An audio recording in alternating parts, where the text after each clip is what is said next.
Hello guys, Zerite here. Management is not about fancy suits, PowerPoint presentations, and impressive gadgets. There are a number of duties to be undertaken. By the end of this part 1 lesson, you will be in a position to understand the following management functions: planning and organizing. Do make sure you download a copy of notes that go with this video, for we will make some reference to it. Such can be found in our website, zerite.ventures.com, or the link provided in the video description.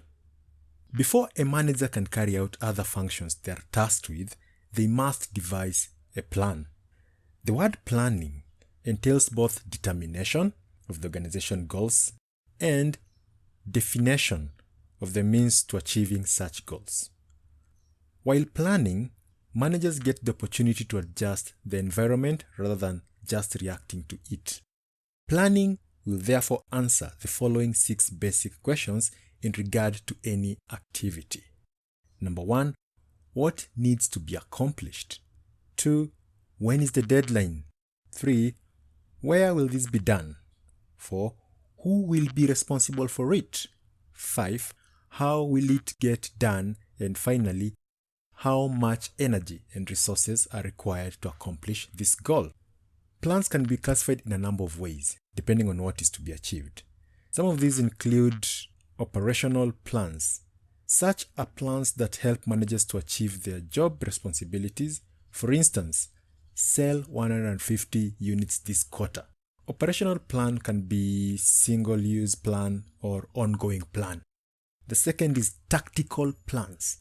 Such plans are concerned with what the lower level units within each division must do, how they must do it, and who is in charge at each level.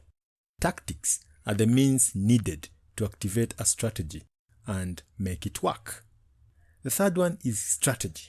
Strategy is a set of activities or processes that an organization intends to use in order to achieve its goals and objectives.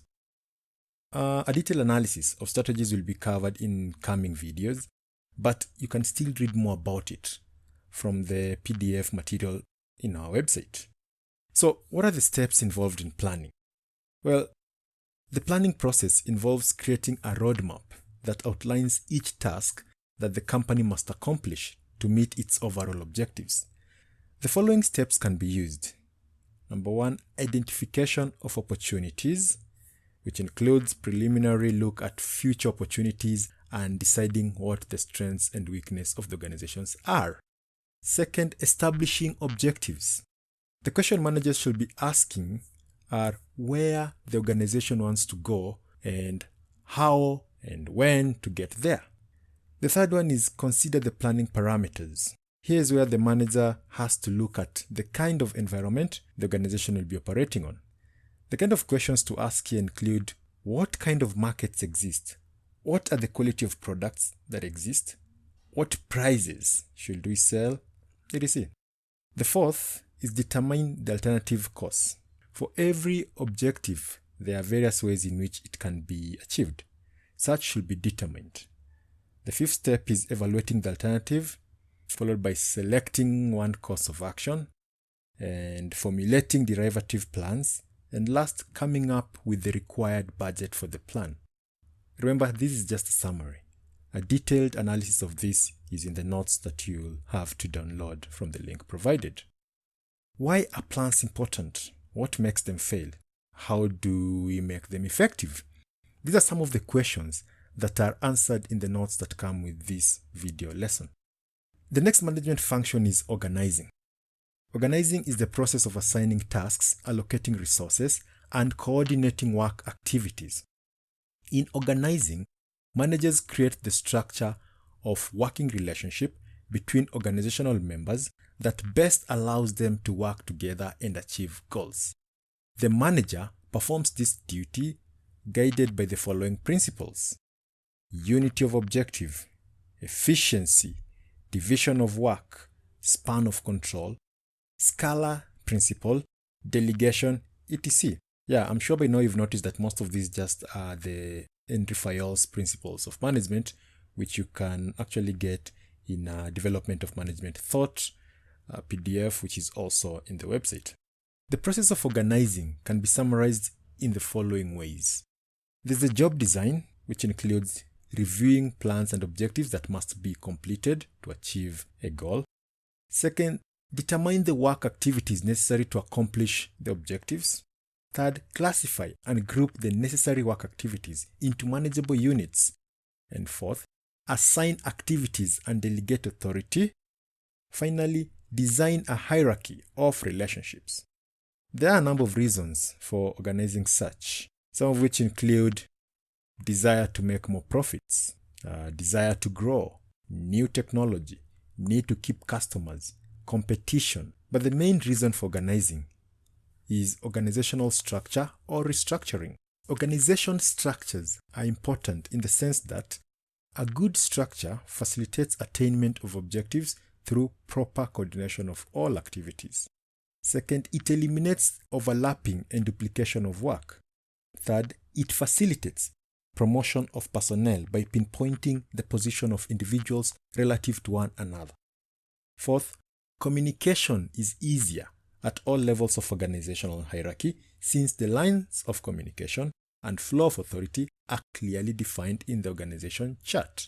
It also facilitates control, among other things. Organizational structures can be classified in a number of ways. The most effective way of looking at them is by classifying them as either mechanistic structures. These are management structures based on formal framework that is carefully outlined and precisely followed, the kind you find in, say, universities. An organization that uses a mechanistic structure is likely to have the following characteristics. 1. Clearly specified tasks. 2. Precise definition of the rights and obligation of members. 3. Clearly defined line and staff position. And last, formal ways of communication. These structures make sense in large organizations. The second structure is the organic structure. The organic structure tends to work better in a dynamic environment where managers need to react quickly to change.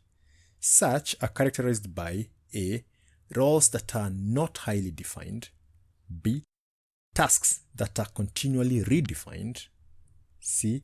Little reliance on formal authority. And last, decentralization or decentralized control, among others. There are a number of approaches that can be used when designing organizational structure. The most common include 1. Formal structure.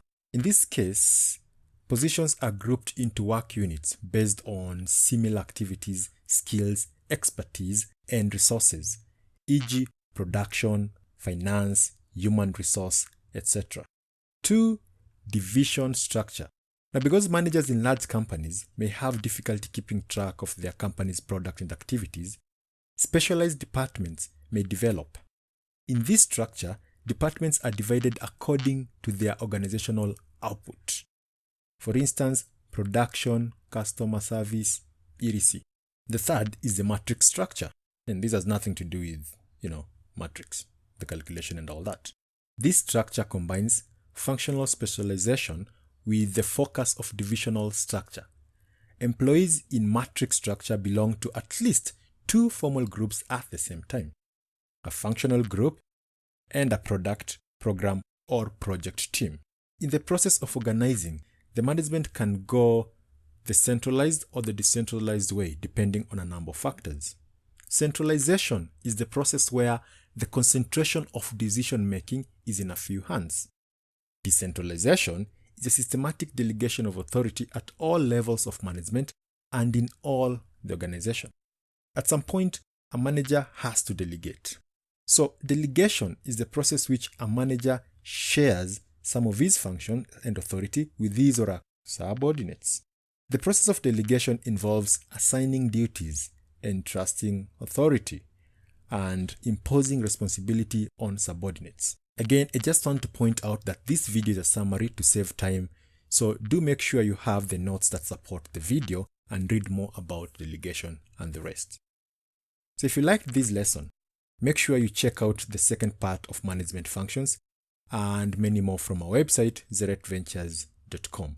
And if you're watching this in YouTube, of course, remember to subscribe so that you can get updates whenever we post more videos.